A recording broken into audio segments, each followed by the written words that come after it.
Video is about how to pass car emissions, gasoline only, specifically for Denver, but it should help any other state. Go to the technical piece of this. I'm going to go ahead and put in the description places where you can skip. I'm not YouTube savvy, so I'll put the times, but they won't be clickable. So you can skip to the portions that are relevant to you. First, a disclaimer. I am not a professional. I am not responsible for any of the information provided. Pass or fail, any damage or injury to you, any life forms, your car, your engine, your property, please use at your own risk. I am not responsible. This information is provided from a personal experience. Again, I am not a professional. Please consult a professional mechanic. And emissions program has been around for a long time. At least for 40 years I've been having to deal with this. And which is insulting is because I maintain my vehicles, my families maintain our vehicles, we drive old cars. And because of that, this state hates old cars. They also hate poor people. Put that on there as well. You got to be a millionaire to live in this state. First, they abolished a program that would help people for supplement repair expenses to help pass emissions. Denver Gazette, July 2024 article written by Deborah Ginsby. She stated the program is outdated. It uses technology, has not been updated since 1995. Many of the equipment vendors are no longer in business and no longer support the systems. The program has no money. The program is proposing to increase the test fees from $25 to $55. The program tests more than 1 million cars annually with a 10% failure rate. We're going to get into that. There is no state subsidized vouchers for low-income people to help repair costs. Bill SB 24-095 was postponed. Over 20 years ago, the program did offer vouchers to help people with their repair expenses. They no longer offer any vouchers. Again, you've got to be a millionaire to live in Colorado. It hates old cars. The state hates poor people. And the program is susceptible to hacker attack because of the outdated vendor technology. Case in point, collector's car vehicles. Collector's car vehicles used to be when the vehicle was over 25 years old or older, you could apply for collector's plates. What that meant was you were permanently exempt from emissions testing. However, though, you had to pay 5 years worth of registration fees and taxes. But you would no longer have to do emissions. I highly recommend if you have a car older than 32 years, get it to pass, and then please apply for collector's plates. That way you are exempt from emissions testing. Cars newer than 1982 must every 2 years apply for emissions test. That's $25. However, if your car is older than 1981, you've got to have a test every year, and it's $15. I would, again, highly recommend if you have an older car over than 32 years old, please apply for collector's plates so you do not have to mess with this business. This program requires cars older than 6 years old to be tested every 2 years. This includes hybrid cars. If your car is permanently all-wheel drive, you have to go to a special lane at the test center. If your car is all electric, it does not apply. You do not have to have testing. I just want to make a note on the electric cars, specifically Tesla. 15% of all Tesla car sales directly go to Elon Musk. And I want to tell you a little bit of story about Tesla. Even though this is not part of the emissions program video, I was at a park in Castle Rock. I was taking some pictures of the landscape. when an elderly couple came up to me, and this elderly couple was well-to-do. They said, "We are stuck." I'm like, "Do you need a job?" This was the middle of summer, so it wasn't blizzard, it wasn't inclement weather. They says, "We have a Tesla." The wife accidentally did a system update. It locked the car out for over an hour. The people were stranded in the parking lot for over an hour. They called Tesla support. On Sundays, Tesla support is not open on Sundays. AAA and any of the towing service will not touch a Tesla. So they had to call a buddy to pick them up or wait an hour. I don't know what they did, but that's what Tesla does to you. Oh, electric cars burn up in your garage. People say, "Why do you keep an old car? Why do you mess with it? Why don't you just buy a new car?" Okay, a new car, the price of a new car is $47,000. You've got to, depending on where you buy it from, but if it's newer than 6 years old, you can buy it secondhand, newer than 6 years old, so you don't have to deal with emissions, or brand new. Okay, the price of an average car, like I said, is $47,000. You've got to carry full car insurance on that. Including all the payments is way cheaper than fixing up your old car. Besides, what does the new cars have that the old cars don't? It gets you from point A to point B. People want the fancy new dashboards and the fancy Bluetooth, but at $47,000 for a piece of crap, no. I want to keep my old car. But there's issues, especially with this 98 4Runner. This failed me 3 times. I'm like, what the hell? What the hell? I properly maintain this vehicle. This vehicle has about 174,000 miles on it. I'm like, what the hell? Why the hell did it fail 3 times?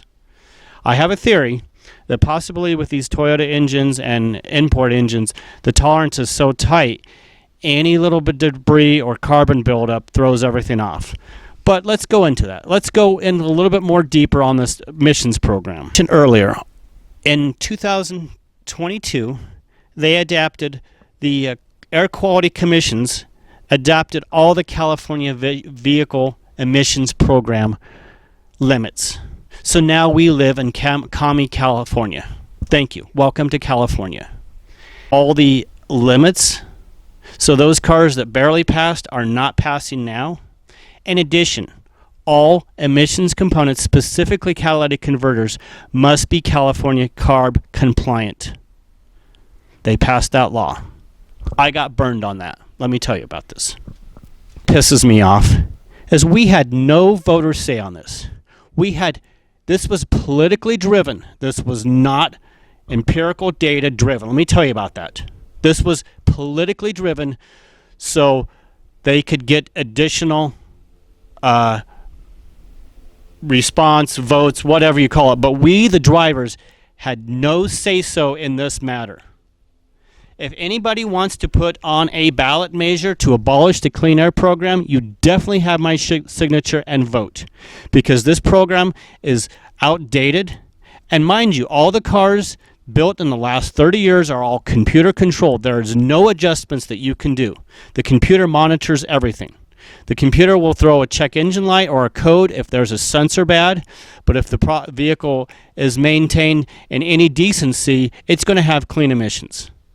Channel 7 did a news report on this, and I'm going to put a link right here and the date, and they asked and surveyed a bunch of local mechanics and shops, and they said that the program is outdated, the emissions program, because all cars, most of them, are all computer controlled. There is no adjustments that you can do. What sucks is we didn't even have a say in this. We didn't even have a freaking say in this.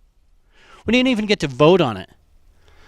You get a surprise when your car fails. Oh yeah, you're now live in California. Mind you that. It's a program being outdated, and it is a government program. Yeah, it's operated by contractors, but the contractors report to a state-funded program, the Colorado Department of Health, which has no budget. They're poor. So it's now one thing I did want to mention. When you go to a station, it's extremely unsafe working conditions for the employees. They're basically breathing in car exhaust all day, and they have to get in various temperatures. They're basically working outside. And what blows me away, what blows my mind away, is when they put it on the dyno and going at 60 miles an hour on the rollers, there's one little wheel chock holding the whole car. What if those rollers freeze up? What if the bearings freeze? What if they have a malfunction? You got a 4,000-pound vehicle at 60 miles an hour. It's going to do some damage. I am so surprised that there's not any more accidents. And a proper dyno test, when they dyno a car, they strap that thing down in case it gets loose. The test procedures are extremely dangerous. The workers are breathing in car fumes. It's a very hazardous situation. And there's basically no leadership. There's no organization. And I have sympathy for the workers, because the workers don't want to touch your junk. You don't want your junk touched. It's like the TSA. You have to go through it. The TSA workers hate it. The passengers hate it. You just have to deal with it. But I give them more sympathy, because a lot of people's cars are nasty, a mess. They have to get in people's cars and drive them. And this is an extreme visual on what the workers have to go through. But imagine getting somebody's stinky car. It's sticky. It's got a bunch of trash in it, and you've got to test it. And you're getting paid minimum wage. So definitely, I have a lot of sympathy for the workers. It is not the workers' fault. It is the program's fault. And please complain not to the program, not to the Department of Health, because they're powerless. They have no power. They have no power, and they have no money. Voice all your complaints to your council person and your government representative. And even go higher up the chain at the state level, because the Colorado Department of Health has no power. So how to pass your car. This is for gasoline only. Gasoline only, Denver. But it should apply for other states as well. First, if your car has visible smoke, it will automatically fail. Now, however, though, if it has visible smoke, you will be still charged a $25 test fee, but it will automatically fail. You will be charged a $25 fee, and it will fail. So if there's visible smoke at startup, at running, get that taken care of first. Use whatever oil additives, change the spark plugs, flush out the oil, whatever. But if there's visible smoke, it will automatically fail.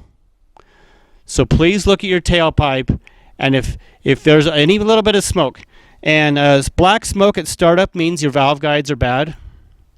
Black smoke during acceleration means the piston rings are bad. White smoke means the head gasket or antifreeze is entering the combustion chamber. So please get that taken care of before you even consider getting a test. So it has a hotline. So if you see somebody, their car is excessively smoking, you can call and you can report them. It has permanently all-wheel drive. You've got to go to a special lane. And this is for gas. This test or video is for gas only. If you have a manual transmission, it will probably F up the gears, just to warn you. And the car will fail because of operator error. So if you have an older collector car with a manual transmission, they will jack up the gears. And they will bang the gears, high rev on the test machine, and your car may still fail. So let me warn you about that. Check engine light on, your car will automatically fail. You will still have to pay the test fee, but your car will automatically fail of your check engine light. If it comes on intermittently, what's going to happen is it's going to come on during the test and you will automatically fail. So please get your check engine light. Get whatever it says, clear the codes, fix whatever issue for the check engine light before you even go to the station. If the check engine light comes on during testing, you will automatically fail and you will have to pay the $25. Auto parts stores, if you ask them nicely, will help. You can either get, or if you're going to keep the car for a while, get one of these code scanners. This is a Harbor Freight special. Any code scanner will tell you brief information of what the sensor is, and usually online, YouTube's, whatever, will help you replace the sensor. But if you're going to do any mechanical work, or if you're going to keep the car for a long time, I would highly, highly recommend getting a code scanner. Again, this is a Harbor Freight special, but definitely getting a code scanner to check your codes. And this is also going to help to check all your values, your MAF airflow sensor, your O2 sensors, and all that crap to check out before you take your car in. So I'd highly, highly recommend a code checker. Your car is in perfect running condition, perfect maintenance. And first, before we start on that, clean out your car. Remove all the extra weight. Remove any trash. Vacuum the interior. Remove any heavy items, any heavy boxes, any junk in there, because that extra weight is going to add, well, it's going to extra weight and it's going to actually burn more fuel, and your car, you have a good chance of it failing. So it's highly recommended to clean your car out, vacuum it out, remove all the excess crap. Only maybe take a small toolbox and your spare tire, and also make sure your spare tire is properly inflated and your jack is in proper working order. But other than that, take care of get rid of all the crap in there, because the extra weight could mean a difference between you passing or not. In addition to, wash your car. Wash the tires, wash the undercarriage, take it to the car wash, spray it down, because any dirt on your tires, any dirt on the drivetrain could cause an imbalance, and it could mean the difference between you passing or not. I know it sounds very trivial, but take your car clean with clean tires. After washing your car, put a can of heat in the tank. This will help dry out the system if there's any water in the system, and of course help you pass emissions. I love heat. I love alcohol. More on that later. Speaking of tires, run stock tires. If you've got a modified car or a jacked up truck, the test system does not know about those modifications. The test system only knows about OEM equipment. They do not know about your mods. So if you have big tires on your car, that extra rolling resistance could make the difference between you passing or not. So try to go to stock tires if you can. On that note, overinflate your tires, maybe 5-10 pounds, pump them hard, because that will mean less rolling resistance on the rollers, which could mean the difference between you passing or not. Pump them hard. I always pump mine 5 over before I go over. I always pump maybe 5, even 10 hard. Pump those tires hard, so when they hit those rollers, if you have an all-wheel drive car, you're going to have to hit all tires. If you have a rear-wheel drive or front-wheel drive, obviously only hit those tires, pump them hard, because that's going to be slightly less rolling resistance, slightly less gas used, which means better chance of passing. Speaking of maintenance, make sure you've had a fresh, good oil change. If the car hasn't been changed in a while for the oil, do a seafoam flush or any other additives, but you want to have really clean oil filter, because that can help you pass the test as well, because the oil traps hydrocarbons and unburned gas during startup. So that unburned gas could be in your oil and could cause you to fail the test. Fuel system cleaner. I use Chevron Dextron Concentrated Fuel Plus Cleaner just because it's available. A good idea is to use that at every oil change. It's just a good idea to run that and make sure clears out the system. Run a tank full of that before you go if you can. Now the Lucas one, I'm going to put a picture up here. The Lucas one helps lower NOx values. I used that and it helped me, but I also used a bunch of other crap too.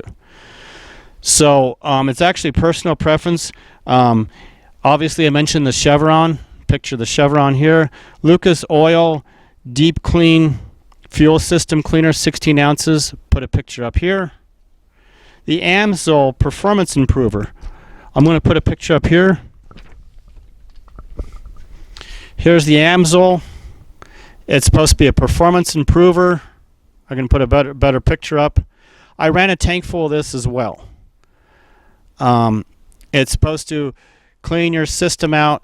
Again, it's a personal preference. I'm not super loyal to any product. I just want to get my car to pass. Is like really not passing, I would aggressively use fuel additives in a half a tank or less.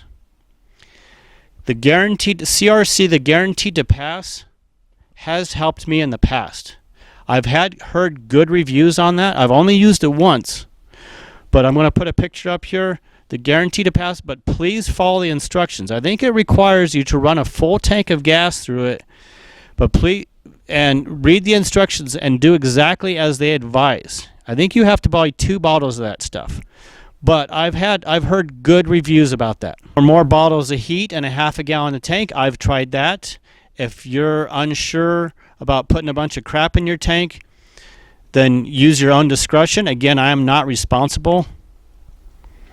Octane boosters. I tried Amsoil's Dominant Octane Booster. The theory goes more fuel or more power with the same amount of fuel means less rolling resistance on those rollers, and it could help you pass as well. It's a theory. I don't have any empirical data to support that. And again, use a fuel cleaner or any fuel system cleaner and some octane booster. Okay, next up, let's talk about that stupid gas cap test. In all my research, I found that stupid gas cap test failed a lot of people. Personally, I've never failed on a gas cap test. Let's go and examine the gas cap. Okay, apologize for the lighting. This is a 98 4Runner. This gas cap, so obviously it's tight. It's working fine. Let's take it off. And you want to examine those threads. And you also want to examine those threads. Is there anything, are the threads messed up? Are the threads broken? Are they worn? Are they messed up? Does it not close correctly? Then replace the gas cap. But if it, so this one's a little dirty just because of use, but I don't see the threads that are messed up. I see the threads that are nice and clean and good. These are good threads. This may be the original gas cap. I have no idea. Also check the neck too. It's hard to see. You probably have to get a little flashlight and check the neck. If the neck's all messed up and jacked up, if it doesn't have a good seal, there's a chance that you could fail. But I personally don't know why in normal usage of this getting all jacked up and messed up. But if this is messed up and doesn't have a good seal, if the neck, then you could have issues. But in normal operation, I don't see why this would be all messed up. But if this is, then you're going to have to get that fixed. Okay, besides the threads, there's a little gasket there. There's a little gasket there. I don't know if you can see it in the camera here, but make sure that gasket is fine. Make sure that gasket looks good. There's no cracks. There's no splits. The gasket looks healthy. And again, in my case here, I don't see any issues with that gasket. And the whole thing behind the stupid gas cap test is it traps gas fumes from getting in the atmosphere. And it's got a little.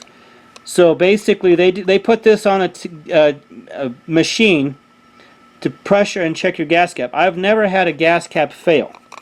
But you want to check yours out, make sure the threads are good, make sure that gasket looks good, and make sure.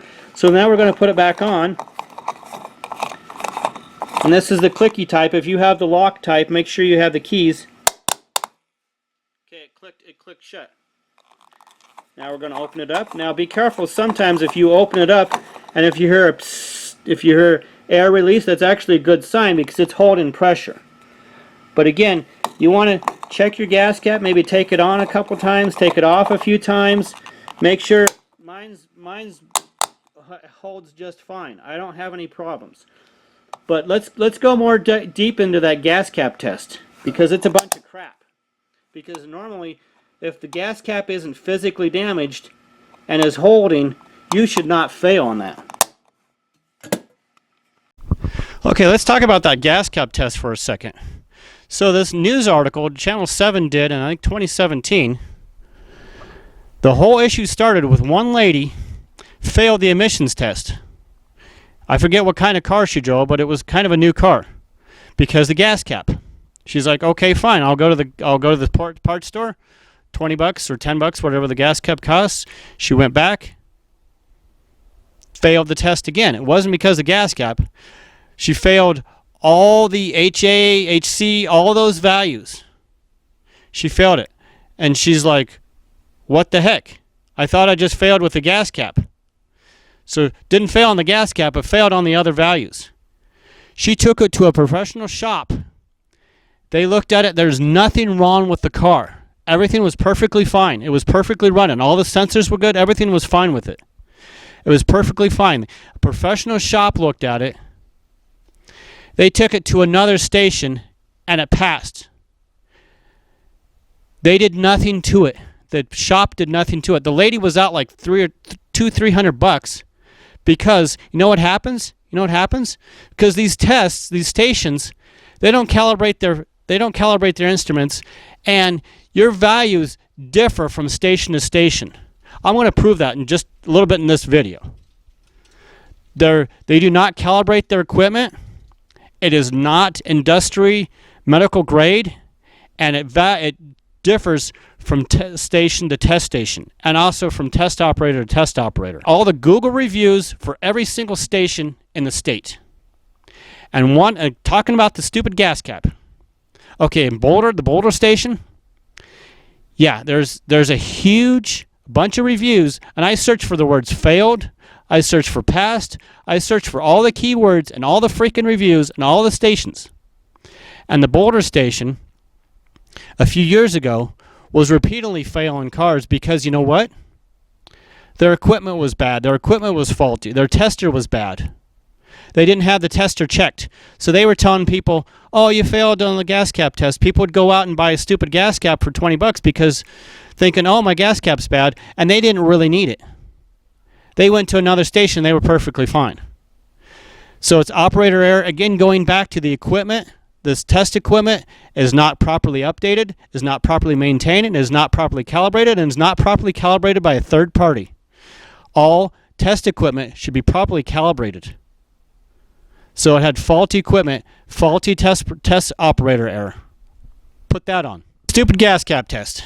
Stupid gas cap test. Okay, next, getting back to maintenance. Maintenance on your car. Make sure all brand new filters. Make sure, obviously, your oil filter, as previously mentioned, air filter, fuel filter.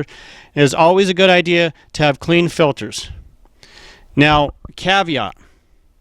A clean air filter, a brand new air filter, will cause high HC and high NOx values. Just the nature of the beast. Because there's more air getting into the system, there's no restrictions, so it's going to give it more fuel. But I'd still recommend new filters. Next, when you do your maintenance, or whoever does your maintenance in your car, besides checking all your filters, changing all your filters, using mass airflow sensor cleaner. Here's a picture of it. Hit your mass airflow sensor. Hit it very liberally with this stuff. Because the dirty mass airflow sensors can mess up your readings. So I highly recommend this. I buy this stuff by the case. Or whoever does your maintenance on your car, take apart your throttle body and spray it with throttle body cleaner. Throw the blades, all that stuff if you can get access to it. If your system has that type of setup, depending on your fuel injector system. Again, I buy a ton of this stuff. I use it every oil change.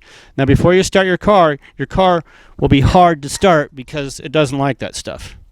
But it's always a good idea to make sure you have everything's cleaned out from that side. Also, make sure your electrical system, make sure your battery, your alternator is solid. If you have a bad battery, your car could fail. If you have a bad alternator, it could throw a check engine light, you could fail. So make sure you have a good battery. Get your battery tested at the parts store. Get your alternator tested. When in doubt, it's probably a good idea to replace your battery every 5 years anyways. Make sure before you have your car tested, make sure all the accessories are turned off. Any chargers, everything is unplugged, because that extra electrical drain on your system could mean the difference between you passing or not. So make sure you unplug all the accessories, like if you have USB chargers or extra stereos, make sure everything is off before you take it tested. Also, new PVC valve. Make sure you replace that and or clean that. Okay, EGR valve. Make sure if your car has an EGR valve, you either clean it or replace it. If you don't know the history of it, and if it's if it's the same vintage of the car, I would highly, highly recommend replacing it. Now, this 98 4Runner does not have an EGR valve, so I was like, what the hell? Why does this thing keep failing? But if you have an EGR valve, a bad EGR valve will cause your car to fail. If your car doesn't have an EGR valve, then forget about it. Next, spark plug wires and coil packs. Make sure your spark plug wires are in good operating order, look good, there's no cracks, there's no cuts, and when in doubt, replace it. Also replace it with new spark plugs. Now I have a video on, I still believe this, a lower heat range spark plug could help lower NOx values. I don't have any empirical values to base that on, because my first test that I failed, I used low heat range colder spark plugs and I still failed. So the verdict is not out on that, but it might be a good idea to look into that.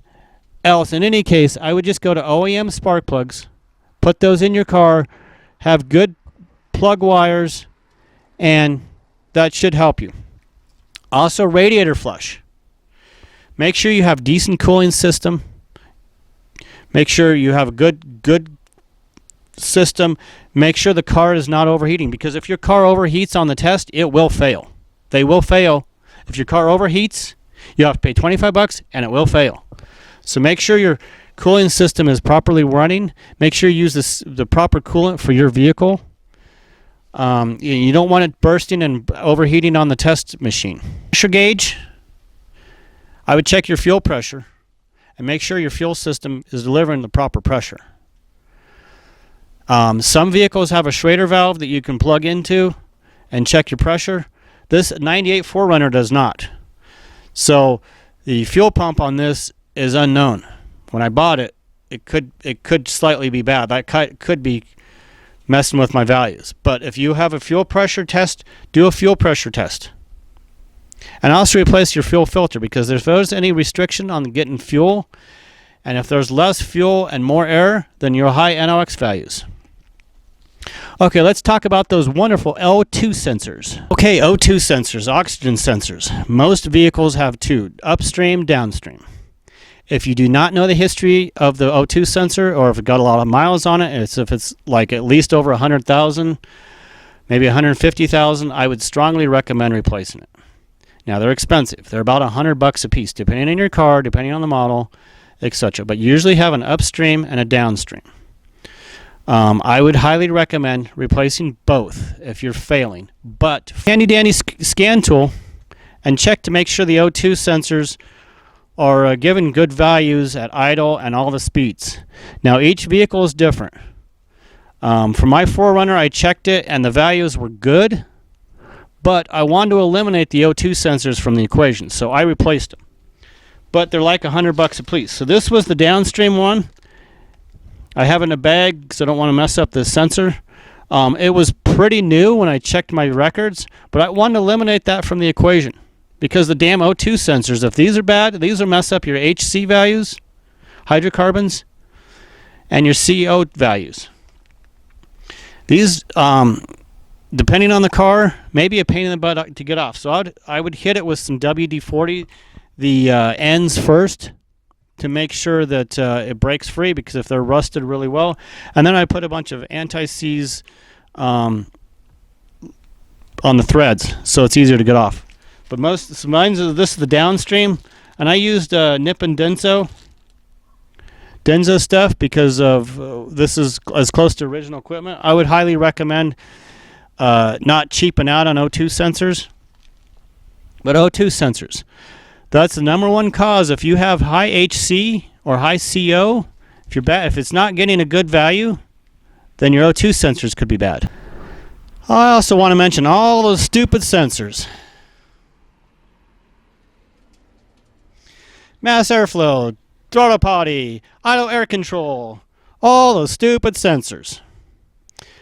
Again, your scan tool will see if you have a bad sensor. We already mentioned the mass airflow sensor. I always clean my mass airflow sensor every oil change. But if any of those sensors are bad or going bad or have a bad connection and it throws a check engine light, you will get screwed and you will fail that test. So I'd highly recommend make sure checking your TPS, all those stupid sensors. If you don't know the history of the car, or if they're the same vintage of the car, might look at all those stupid quote emission sensors, however you want to call it. We already talked about the O2, mass airflow, throttle body, throttle position sensor, TPS, idle air control, all those sensors. Also note the oil pressure sensor, temperature sensor. If those are faulty or bad and it throws a trouble code, you will fail the test. So make sure all those stupid sensors, oil pressure, temperature, everything is in good working order. The connections are good. The connections are solid. Because when I checked some of the Google reviews, some guy had a bad oil pressure sensor. Threw a code, failed the test. So make sure you confirm all your sensors are working, they're good, and there are no codes. Again, if you have any check engine light codes, you will fail the test. So when in doubt, either replace the sensors, check them out. Obviously, cam and crank sensor is going to be hard to get to. If you've recently had a timing belt change, usually most of those are replaced depending on your car. But just a point, those are hard to get to and hard to change. So I don't expect those to mess you up, but be warned if one of your sensors goes out. Even tire pressure. I've even heard of tire pressure sensors. You know, all these new cars have all these tire pressure monitoring crap for your cars. If those go out, read a Google review, tire pressure sensor went bad, through a check engine light, guy failed. Leaks. Oh, those lovely freaking vacuum leaks. They're a pain in the butt. Okay. Now there's a bunch of ways you can check for vacuum leaks. I would do this in a well-ventilated shop. The one way is to use the propane method. So basically, you run the engine. You can check on YouTube. There's a bunch of videos. But basically, you open up the valve here a little bit, and if there's a vacuum leak with the engine running, the engine RPM will increase, telling you where the vacuum leak is. I did a vacuum leak test on this 4Runner, and I did not find any problems. However, though, do the propane test, do the vacuum test. When in doubt, check all your vacuum hoses. Let's talk about vacuum hoses next. Let's talk about first, vacuum lines.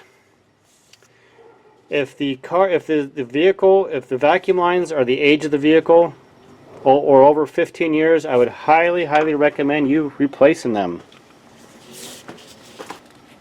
I don't know if you can see that. That's a vacuum line that's cracked for my 4Runner. Doesn't seem like it make much of a difference, but that will add extra air. Air will get sucked in, and you could have high NOx values. So what I did is I went to silicone intakes, bought a kit for like 80 bucks, and replaced all my vacuum hoses, or at least the ones I could easily get to. That's why they're super colorful and festive here. Yeah, this is one of the vacuum hoses. The vacuum hoses on this 98 4Runner, most of them were all original. So we're looking at 26 years. So I replaced them here, as you can see. This is my PVC valve. I actually broke it off, getting it off, so I replaced it, brand new. All these vacuum hoses. So I'd highly recommend, if you have high NOx values, replace every freaking vacuum hose. And all these new cars have 1 billion miles of vacuum hose. But I bought this from silicone intakes. They have different colors. I just made red just because it's easier to see. So that's what I did, is I replaced all my vacuum hoses. So I'd highly recommend, if the car is older than 15 years old, replace all your vacuum hoses. Next up, these parts where the air in duct work, or whatever this thing is called, make sure these are nice and tight and it's not cracked, because any cracks in here will cause you to have your values all jacked up. Okay, now my 98 4Runner, again, your car could be totally different. This is my mass airflow sensor. This is where my air filter is. Mass airflow sensor measures the amount of air, and it tells the computer, okay, this is how much air is coming in. Adjust fuel accordingly. Okay, it measures it from here. If there's a leak at any of these other spots, it doesn't know about it. That means extra air is getting in. The car's running more lean, running hotter, high NOx values. So check to make sure all these connections, make sure they're tight, make sure they're solid. When in doubt, replace that. Let me show you. This one bit me. This one bit me. So this is the old one. I don't know if can you see that. I don't know. Can you see that crack? So for a few years, I thought I could limp along and put some tape in there. See that crack there? Thought I could put some tape in there, and I thought I could be on my way. But this nice crack there, I don't know if you can see very well. That's right there. That's where that became. So what was happening is, air, even though I had it taped, air was getting in there and causing more air per fuel, high NOx values, leaner, running hotter. So this is the old one. As you can see, that's the biggest crack there. So this is the age of the car.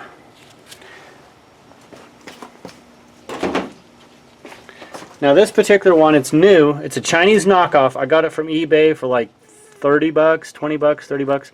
It came with the clamps. It came with some of the grommets. It didn't come with this. I had to use my own, but at least the clamps.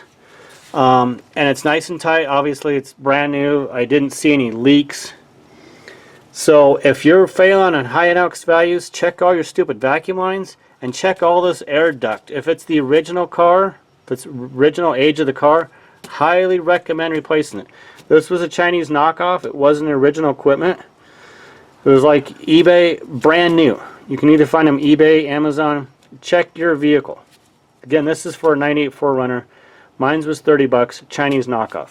Again, this is the turbine style. They have different ones that have the normal sensor that sticks in. But like I mentioned, I would hit the inside of that with mass airflow sensor cleaner. Now this is probably good. I just replaced this with a Toyota equivalent because I wanted to eliminate this from the equation. I accidentally broke it here, so this is my bad when I uninstalled this. But this is probably still good because the values seemed pretty good. But when in doubt, I would highly recommend you either cleaning this or replacing it, because this a lot of air will contribute to high NOx values. So case in point, all that damn ductwork and all those damn vacuum lines, make sure you either replace them or check the condition. Again, if the car is older than 15 years old, I would highly recommend replacing all the vacuum lines. Like I said, when I did my propane test, everything was good. I didn't find anything. But right here, even though my old one was sealed with a piece of tape, it didn't pick it up on the propane test. But I'm like, okay, for 30 bucks or whatever this thing costs, it's a Chinese knockoff, but it was just a peace of mind. Old hoses, they're pretty grungy. But yeah, the kit comes with, the silicone kit comes with all kinds of sizes, and more than enough, but it was like 80 bucks. Of course, you could go to the parts store and get a whole bunch of hose, but it was just more convenient for me. 80 bucks is a silicone, so hopefully it'll last. But yeah, all the stupid vacuum lines, make sure you take care of that. Okay, we talked about all the sensors. We talked about all the easy stuff to get to, and not super expensive. But now let's talk about the super expensive crap. Catalytic converter. Catalytic converter. So first, before we got into that, make sure your exhaust system is good. Make sure there's no leaks. Make sure there's no leaks. It's fitting well. It's tight. Everything looks good. It's not rusted. If it's rusted out, get your exhaust system fixed. So I recently, a few years ago, got brand new exhaust system. Reason why I mention that is this is one of the cats, or this is the cat. This is a federal cat. It's got less than 5,000 miles when it failed. So before we go into this, cat is the next thing on the list here. Another emissions component. Mine's as good as you can see here. Later. But I just want to make sure to check the basics. Make sure your exhaust system, everything's good like I mentioned. Everything's not rusted out, doesn't look like crap.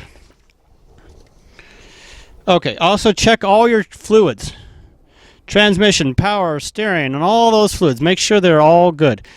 Even though they don't necessarily impact your emissions, it still is the maintenance of your vehicle.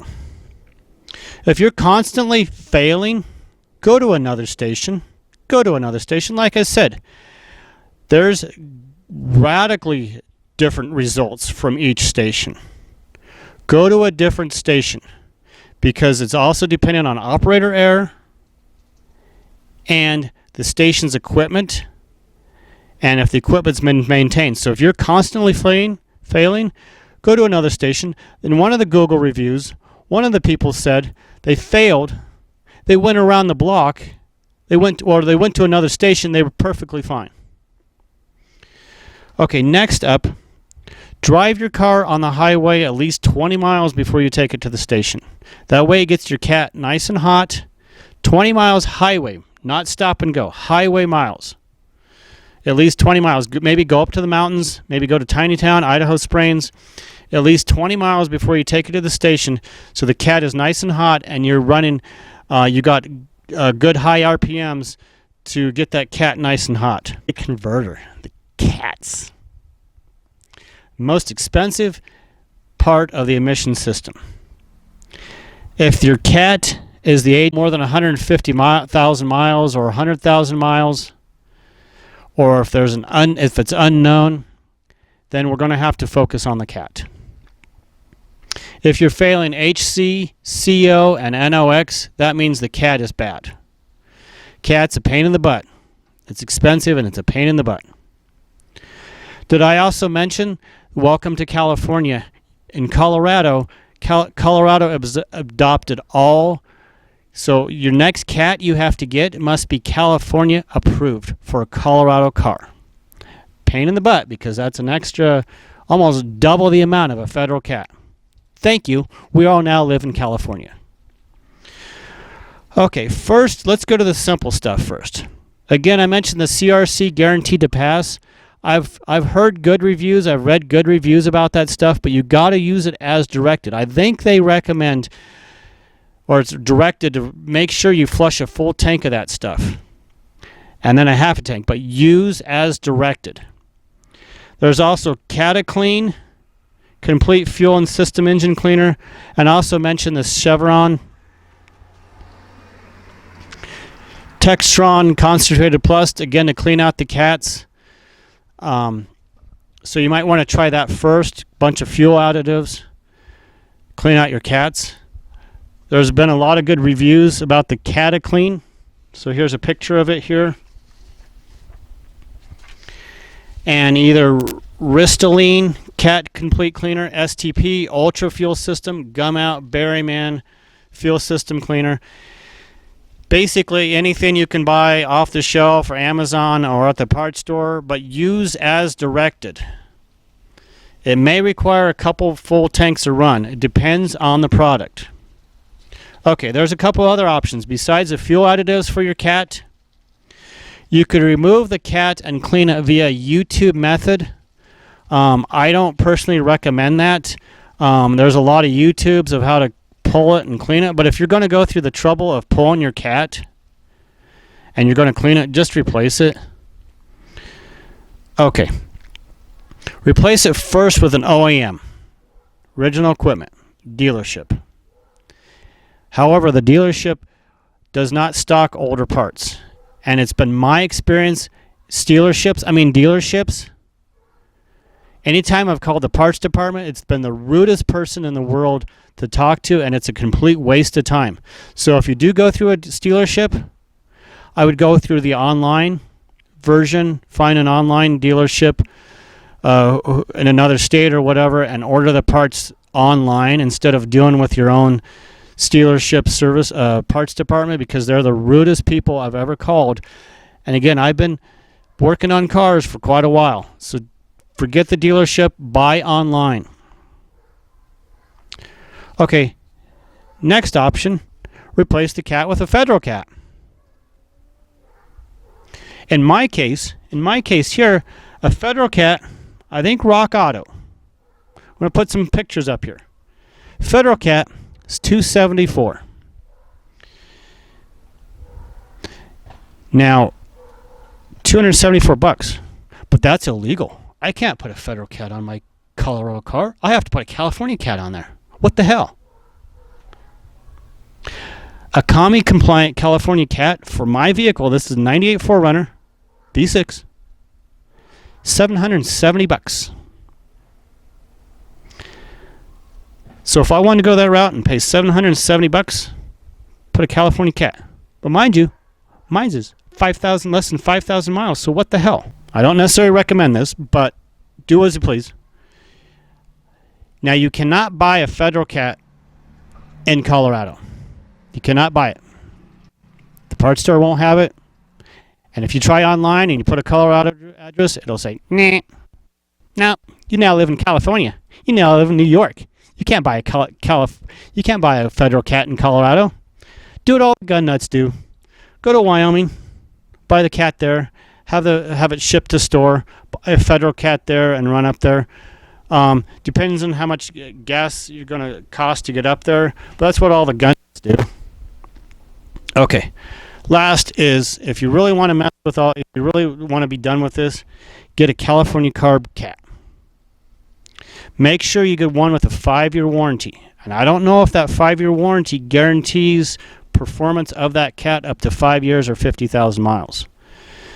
I mean, the way I would read that is, let's say your cat failed in 2 years, you failed emissions, they blame it on the cat. I don't know if you get a new one or not. A lifetime warranty, a 5-year warranty. I don't know how that works because that's not the route I went. But that might be an easy route for you. Again, if you're failing on all three, if you've done everything I mentioned and you're still failing, you went to another station, you put a bunch of crap in the tank, you got good maintenance on the car, then you might just bite the bullet and buy a California cat and be done with it. Now, this is really interesting. When I was playing this missions game with my poor 4Runner, Rock Auto, I'm going to put some pictures up here, is basically the only one, because all my local parts stores for California carb complaint cat, they were out of, or they didn't stock. Napa was out, AutoZone was out. Now this is actually really interesting. MagnaFlow in early July had an entire direct fit for $1,400, because I didn't want to freaking weld and all that crap. It's $1,400. It was real interesting. Like within 20 days, they discontinued that. They knew MagnaFlow no longer offers a direct fit for my 4Runner. So my only option was Rock Auto for direct fit. Direct fit either Fed or California carb. But unfortunately, if I put a caller address and try to get a Fed cat from Rock Auto, they won't ship it. So I'd have to find a buddy that lived out of Colorado or have it shipped to a different store. So that's the fun cat. I told you my car failed 3 freaking times. The first time I went, I didn't do nothing to this car besides basic maintenance. From the last time I passed, I had cooler running plugs in there, but I didn't have any crap in the tank. I didn't put anything in there. It failed. I'm like, okay, what the hell?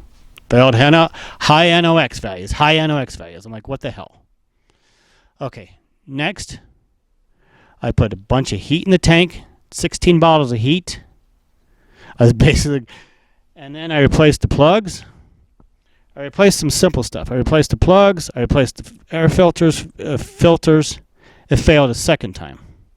What the hell? Now look back at my records. My O2 sensors weren't that old. I forget, but I don't drive this car very much.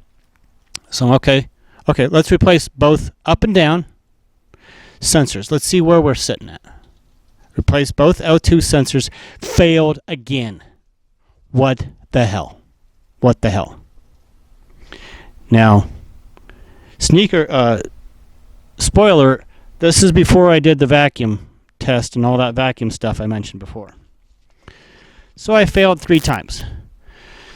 The guy at the emissions place was sympathetic. He handed me a little pamphlet.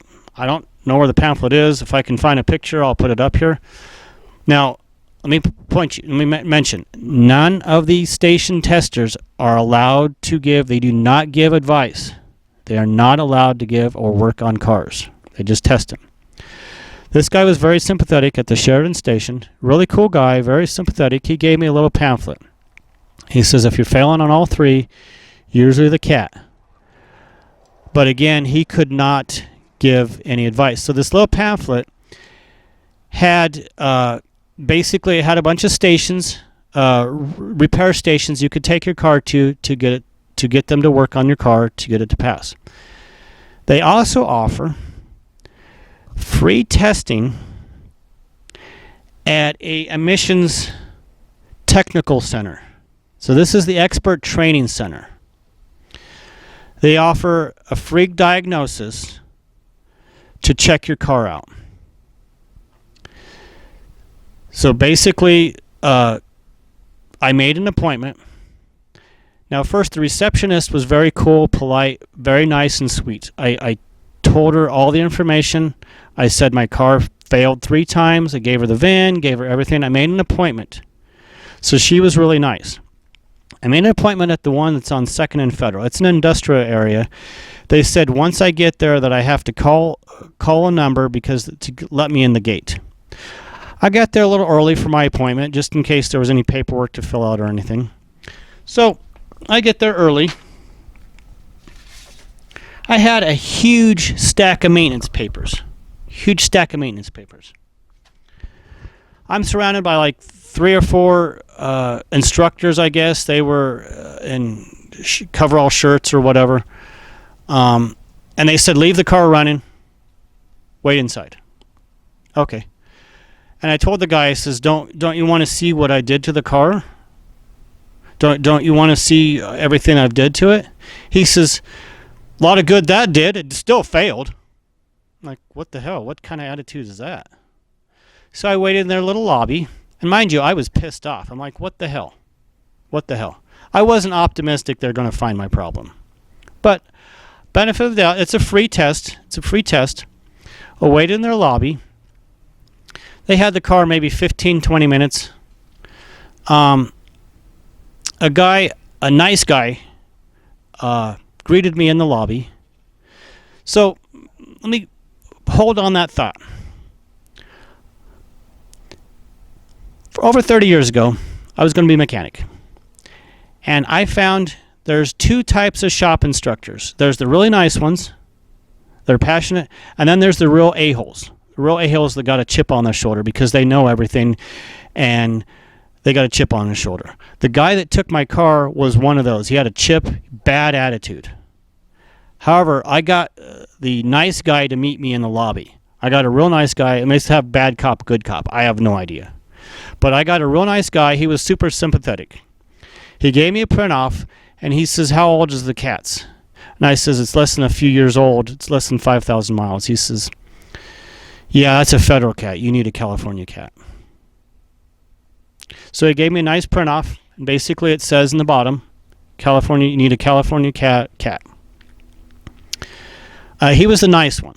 So if you have to go that route, he was a nice one. But that didn't really give me any information. I know my cats are good. They're not commie compliant California cats, but I know they're good.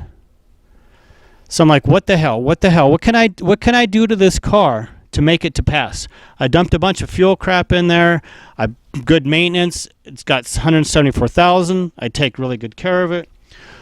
So that's where the first part of the video, I checked all the vacuum hoses. And like I mentioned, that air duct on my car, that's what bit me. That's what I believe what bit me. In addition, I replaced my mass airflow sensor because it was the same vintage of the car. But just to point out, if you go and make an appointment at the emissions testing center, experts, these are instructors that teach the testers how to test these cars.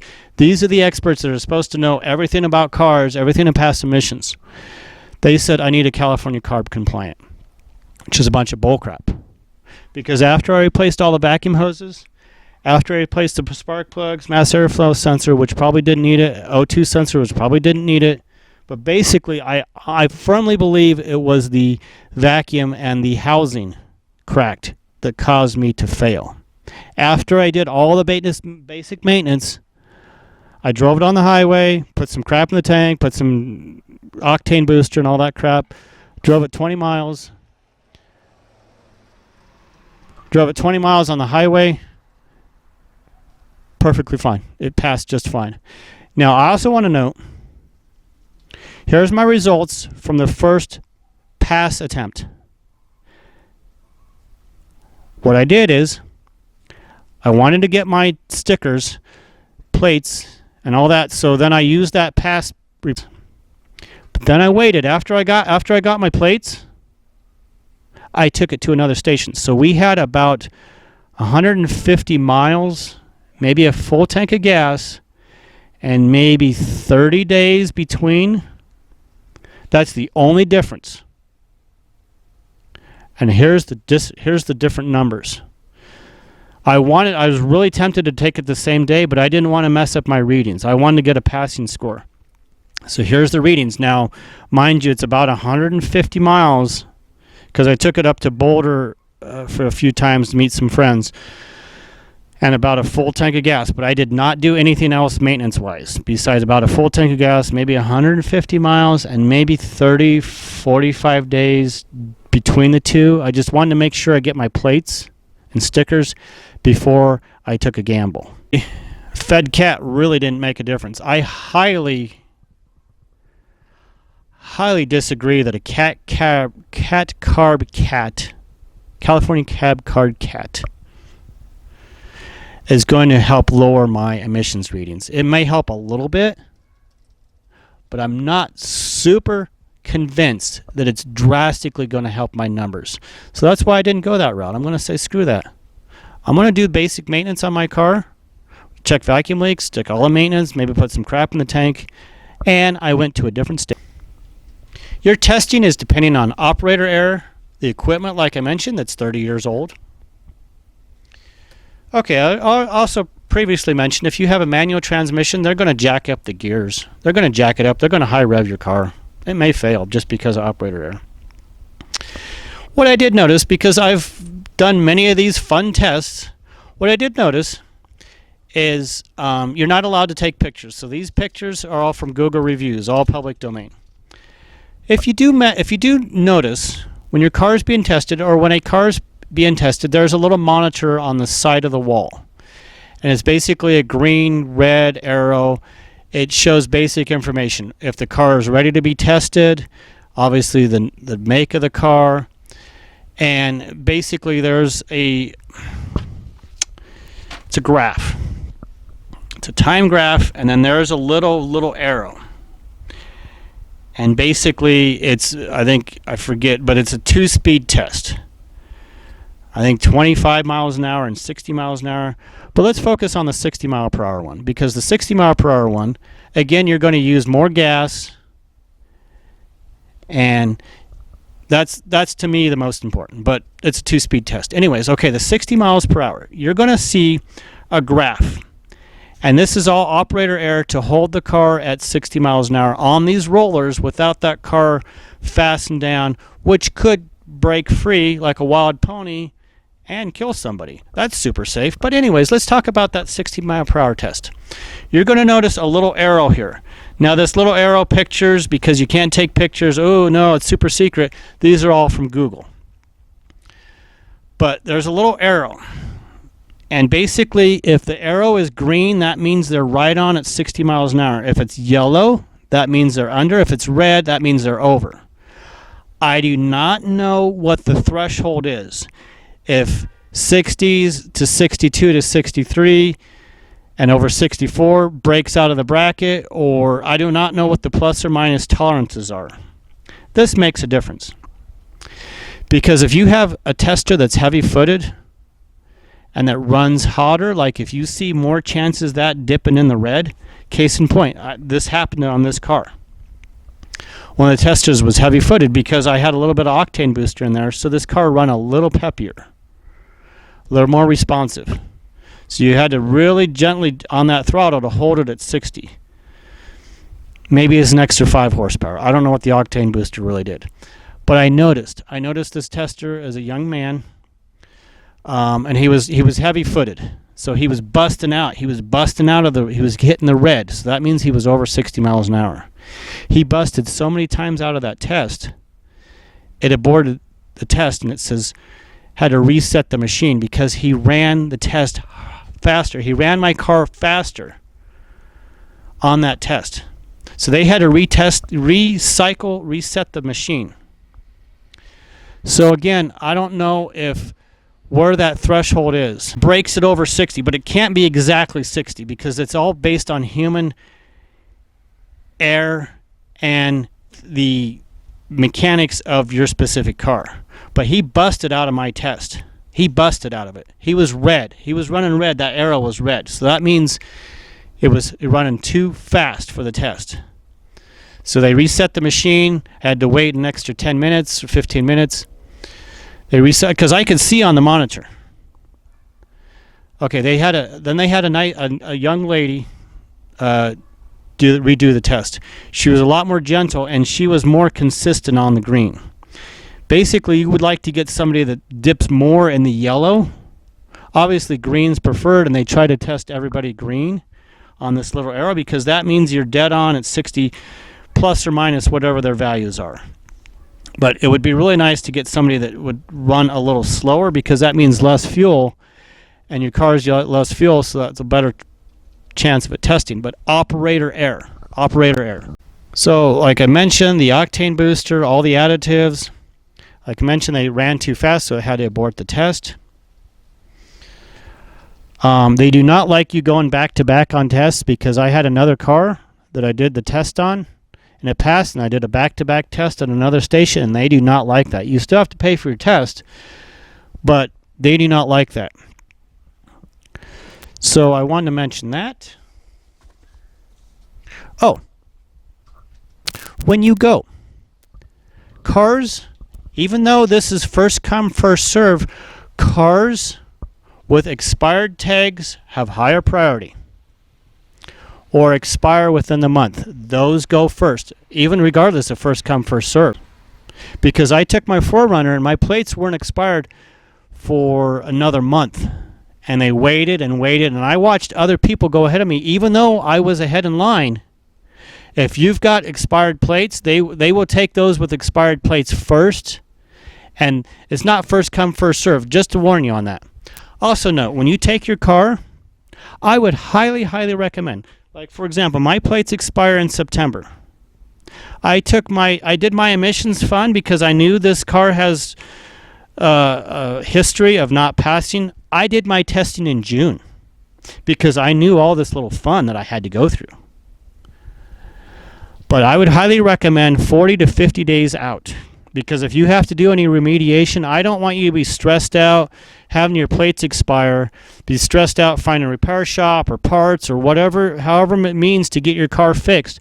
I would highly, highly recommend go to their website first and the times to avoid or the times to go to. What I've found is go to midweek, mid-month, midday. Don't go to the first of the month and don't go to the last of the month. But I would highly recommend you go at least a month, maybe 2 months beforehand to make sure your car passes, because if you have to go through this fun merry-go-round and of it failing and you've played shotgun and parts and all this stuff, I would highly recommend you go at least a month, 40 to 50 days out before your plates expire. They're easier to pass. Oh, yeah. I read all the Google reviews on all the stations, and I did a bunch of analytics on this one. Oh, yeah. Most stations, at least when I've had my car tested, they leave all the bay doors open. I mean, it's smart, but it's also weather dependent too. Now, the exit door, so when you go to exit, the exit door I based my theory on, my environmental engineering theory on. Again, I'm not an environmental engineer. I'm not a meteorologist. I am not an expert in this stuff. Okay. I took the addresses of all the stations. I looked them on Google Maps to see where their exit door is pointing to. Why does that matter? Okay. When you're in the test, depends on the way the exit door faces. We have predominantly throughout the year winds from the west. So I have a theory that those stations with their exit doors that point close to the west or southwest or west have a better chance of passing. I call it any way the wind blows. Case in point, I'm going to try to use some illustrations here, some pictures, but basically my theory is if there's a little bit of a breeze, that breeze is going to come in, the bay doors are going to magnify that breeze or amplify it like a funnel. That wind, whatever wind speed and velocity and pressure, is going to go over your car, over your system. It's going to, and they automatically put a fan in front of your car to help the airflow.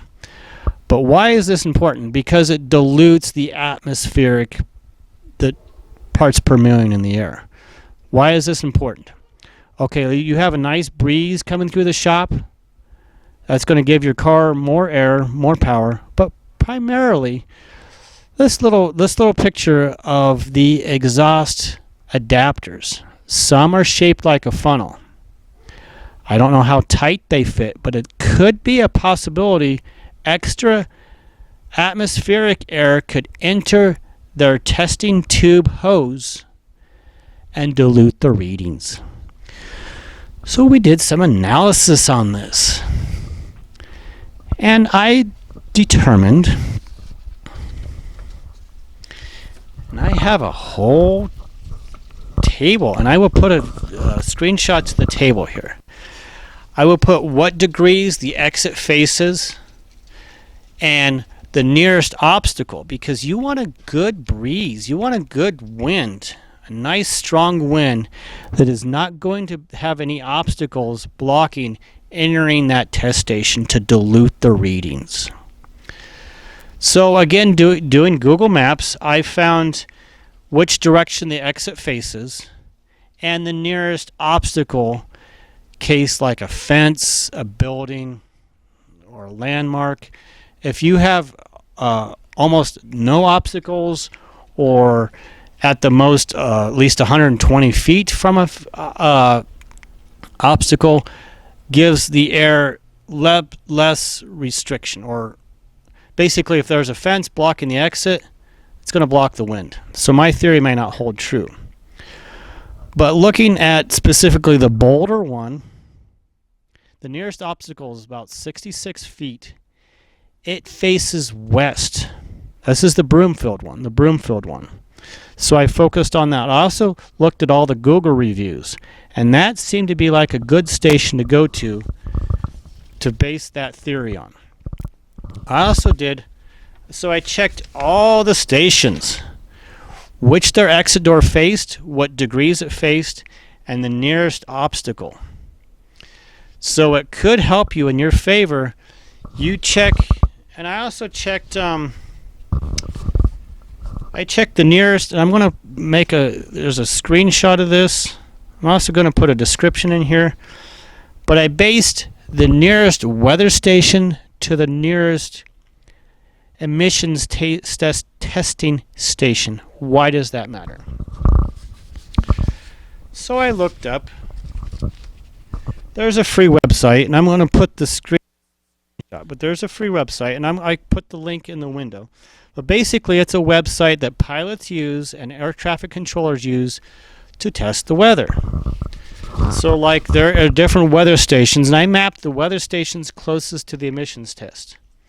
And I also based it on winds aloft or winds barb.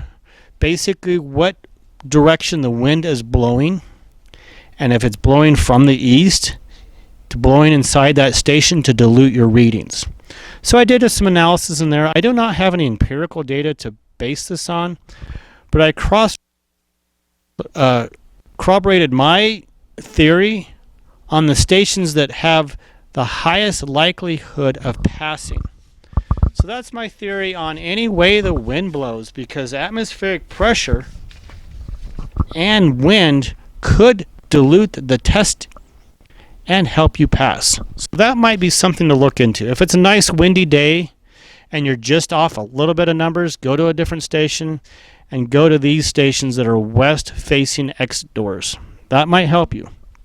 Screenshots, I'm going to put the screens up here, and I did some analysis to see, again, Google Maps. It's all public domain. And I checked exactly the direction, and I'll just put some different maps up here. I'm not going to do every station because obviously you can punch in the address and do your own Google Maps. But the stations that I picked as a sample to see if their exit door faces west, to see if that helps go. Their site is pretty updated on the wait times. So check the times to test. Best time to test. I would highly recommend Tuesday, Wednesday, Thursday, midweek, mid-month. Take off half the day if you can. Plan your day to go through this emissions fun. So I checked Google reviews of every single station. I was looking for keywords: bad, failed, pass, this is a bad place, this is a good place. So the reviews were actually surprisingly, most of the stations had a 4+ star review. I actually looked at the stations and I did a review of, this is based on keyword searches, which had positive reviews, which had negative, and then the difference. So which ones had negative reviews versus positive reviews.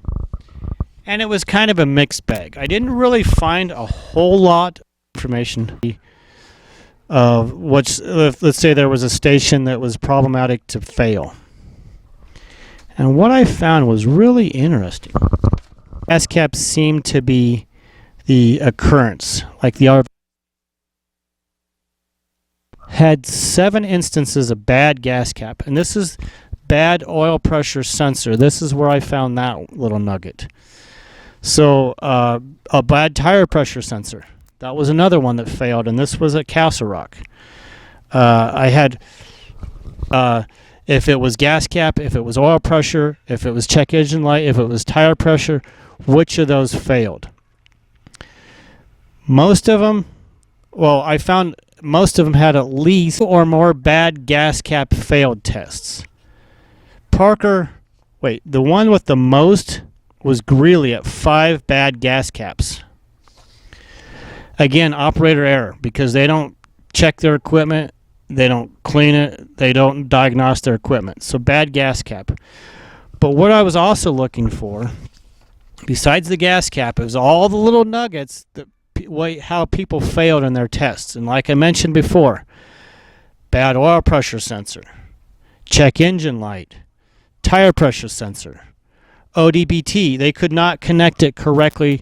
They could not connect the connector correctly to their machine. Again, I had the problem on my 4Runner. For some reason, this 4Runner takes a little bit longer for it to connect to the computer. I've experienced that on my little scanner. When I hook it up, it takes a couple minutes. When I go to the test station, I notice when it says connecting, for some reason it takes a while for this connect. Well, they don't have the patience, so they'll fail my test because they don't have the patience to wait, which is kind of a bunch of crap. Stations, I had 31 bad gas cap, 6 check engine light, 5 sensor, and 4 manual transmission issues that caused it to fail.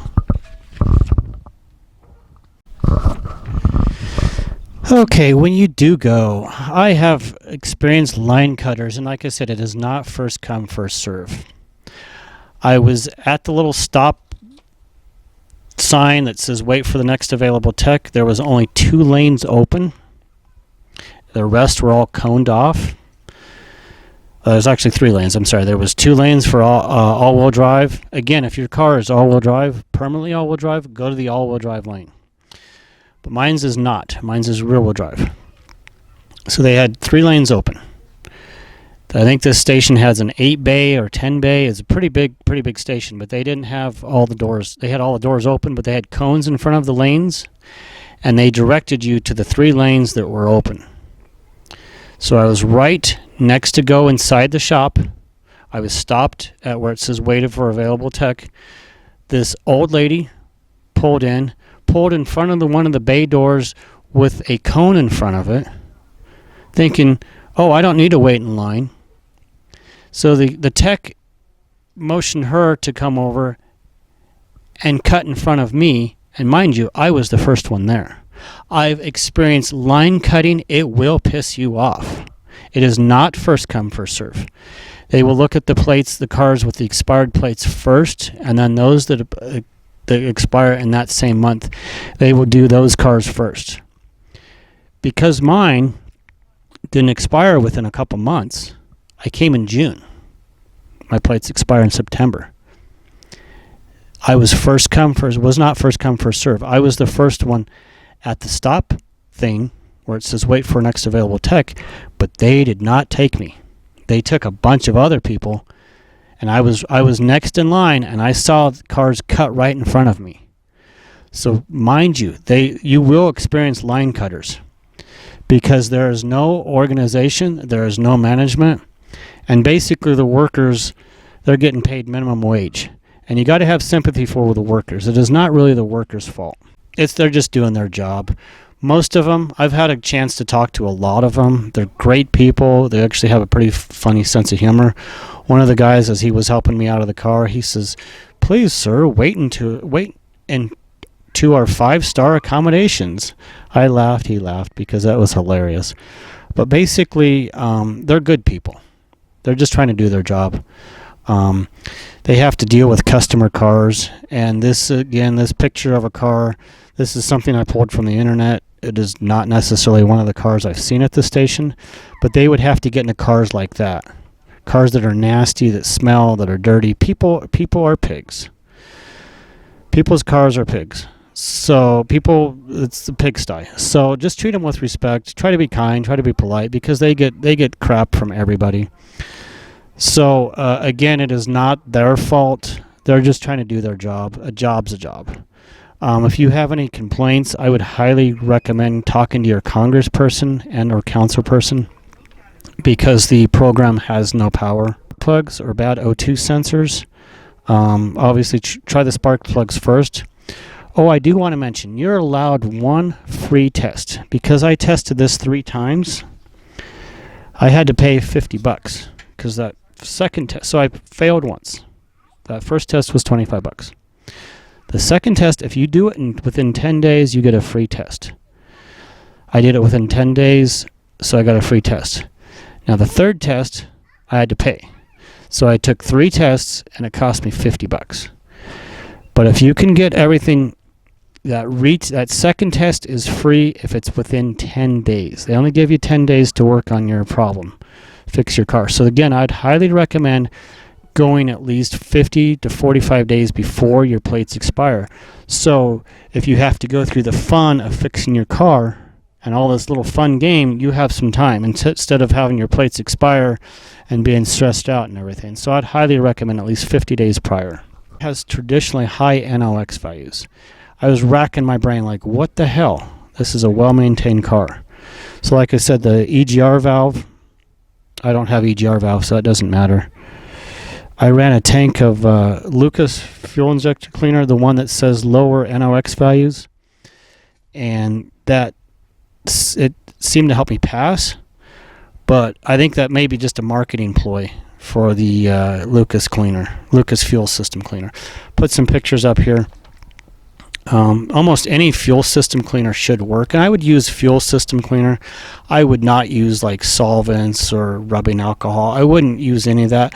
I would only use approved cleaners for cars, for vehicles. I wouldn't use anything else.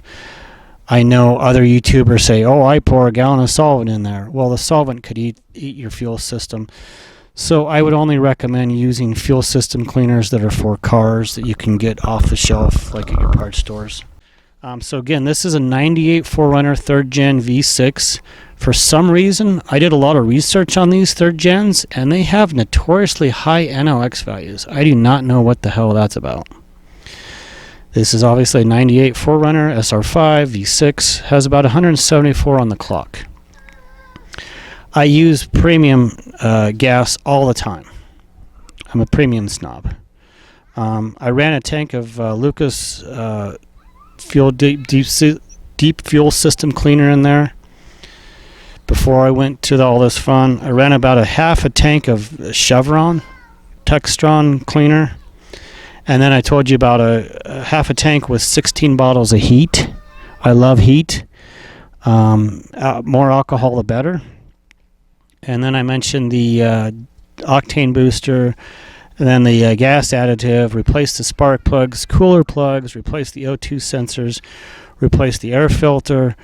Oil change was relatively new with a few hundred miles on it, and I run a K&N oil filter. Battery and alternator were tested. I have a little tester from Radio Shack, but get a tester, make sure that's solid. Check, make sure all your other fluids are good. Check, make sure your battery terminals are clean. Use some baking soda to clean that off if you have any issues. Check for any codes. I also checked and cleaned my mass airflow sensor. And the readings were still good in my case, but I replaced the sensor just to be on the safe side. And again, I mentioned the air duct tubing for the vacuum leaks.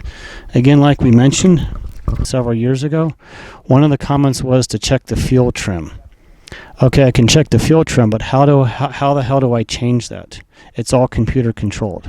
Besides changing new sensors, there's not much more I can do besides the fuel additives. And also to recommend, again, the fuel pressure.